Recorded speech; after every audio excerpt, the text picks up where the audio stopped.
Dear Great Pumpkin, I'm looking forward to your arrival on Halloween night. Hello, Pumpkinists. As summer turns delightfully into fall, my mind often wanders to the archaic harvest beliefs of old.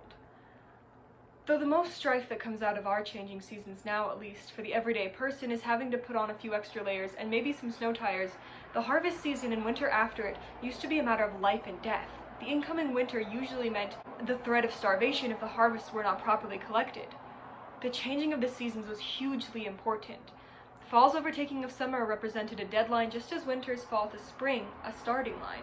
Obviously, in a world like this, holidays would spring up around these important times of year. It's no secret that the holidays we celebrate in Church of the Great Pumpkin are molded after the archaic festivals that heralded the season's change. The Hallowing falls on, of course, Samhain, and the pumpkin fasts begin and end on the feast days of Imbolc, or also called Candlemas, and Lunasa. Vinia's Day falls passably close to Beltane. Festiva and Spider are celebrated on the solstices. But in our modern life, these days to some extent have lost their meanings.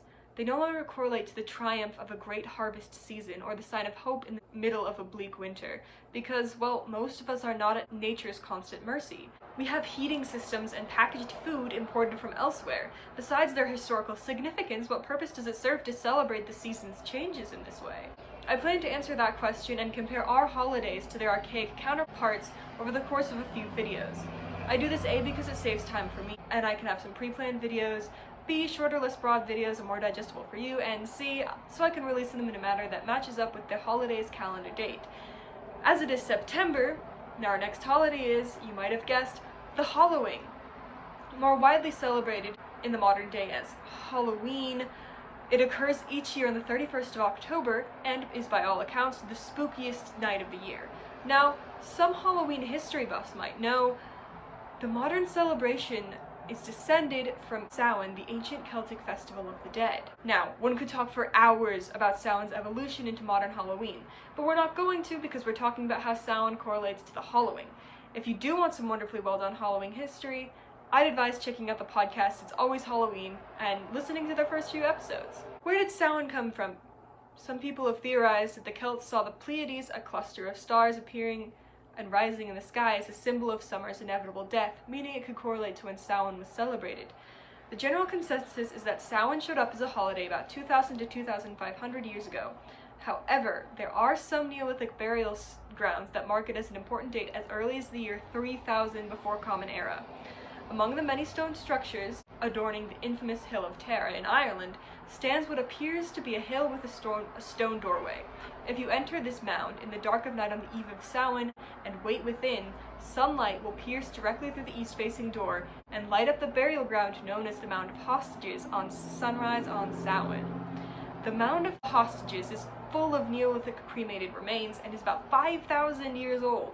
It's not unusual for structures like this burial mound to correlate with sunrises on the important dates and the years of the people who built it. For example, Stonehenge frames the sunrise on the summer solstice, and Newgrange is lit up by the sunrise on the winter solstice. Though we cannot say for certain it's correlated to Samhain as we know it, it marks the day that Samhain falls on as a very important one in Neolithic religions.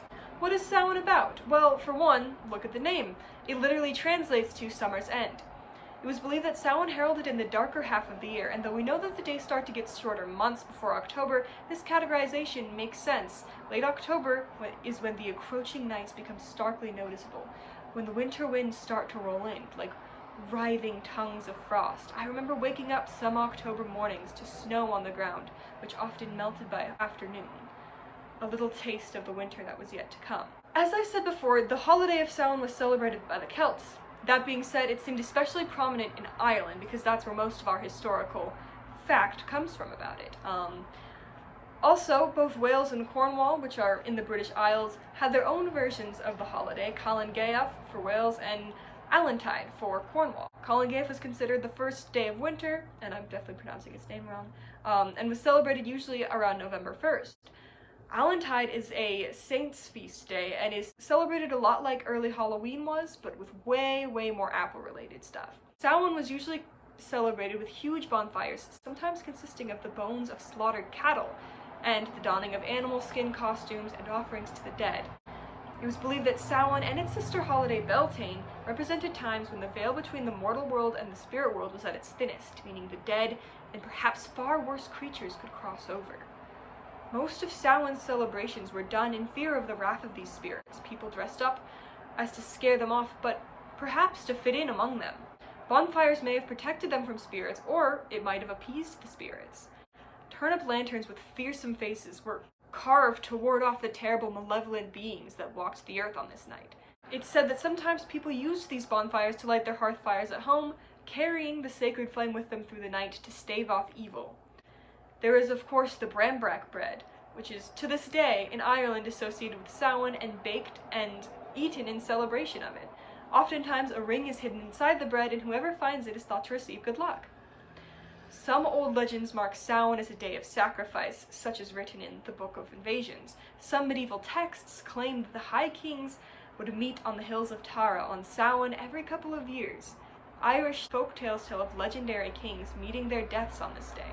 Christian monks, especially in the medieval period, made claims that Samhain was celebrating the terrible pre-Christian god Crom Croch, who plays the villain in the modern movie The Book of Kells. If you've seen that, you might know him.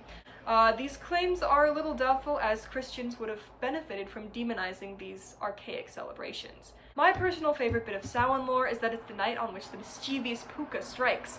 If you don't leave these goblin-like shapeshifters a gift or an offering, they will piss on your crops, both tainting and marking them. Once they've peed there, to harvest those crops would be to steal from the Puka, and you would be cursed. So can we correlate any of this to the Hallowing?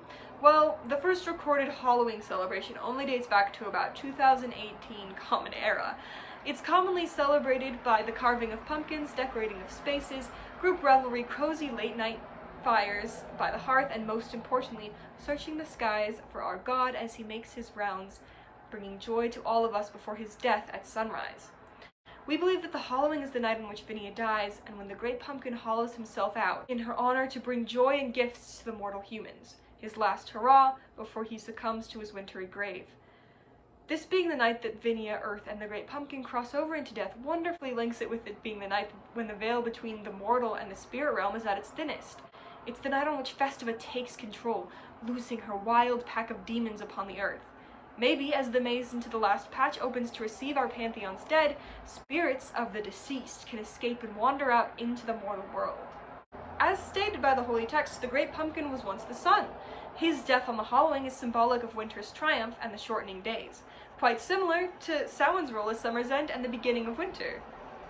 Pumpkins, though not available to the ancient people of Ireland or the Celts, are very important to us, and we carve them into lanterns for the Hallowing to evoke the great pumpkin sacrifice done in the same manner. This practice of carved lanterns comes directly from those silly-looking turnip guys of old Samhain. There are many differences between the two, of course. For one, we have nothing so entertaining as a fairy that pisses on our lawns, nor do we cast bones into the flames. The most stark difference is, of course, fear. Samhain, though still a celebration people may have enjoyed, was a time for fear. Like I said earlier, people were at the mercy of the ever-changing seasons, and winter could, quite literally, mean death. The fear of returning spirits is what ignited those great fires and pulled the animal furs over faces. We do not celebrate the Hallowing with any such sense of fear. It is a fun, happy festival, despite the death that hangs over it and the grotesque aesthetic attached. Instead of pulling away from the strange, palpable magic of the night, we dive into it, wandering the streets with laughter on our cold lips, our eyes watching the clouded sky for any sign of the great pumpkin on his yearly flight. Both Samhain and the Hallowing are marked by death. The death of summer, of sun, of the earth, of the great pumpkin. The return of the dead, their world pressing up against ours, letting terrifying things loose into that wonderful spooky night. As humans, our one unifying feature is the death we all face. You cannot be human and live forever. As death begins to color the leaves around us in orange, yellow, and red, and turns those bright yellow blossoms into full pumpkins, soon to be severed from their vines, we celebrate it in all its terrifying, uniting, and almost inspiring beauty. We celebrate death in the season's turn, from summer to fall to winter. What is more worth celebrating than our one unifying feature, that looming, haunting fact that gives our short lives meaning? As we watch the ephemeral fall grow fat on its vine, growing towards winter's sharp sickle, It's good to look back on the archaic views of the season. It's humbling to know that, at least in some ways, those ancient people were no different from us. Thank you for watching, Pumpkinists. I hope you enjoyed this video, and happy almost October. I will see you when our season is fully upon us again. All around, and there's not a sign of hypocrisy. Nothing but sincerity as far as the eye can see. Also, special thanks to Gray and Keeper Jackrabbit for giving me this turkey pillow. Fits the vibe spectacularly.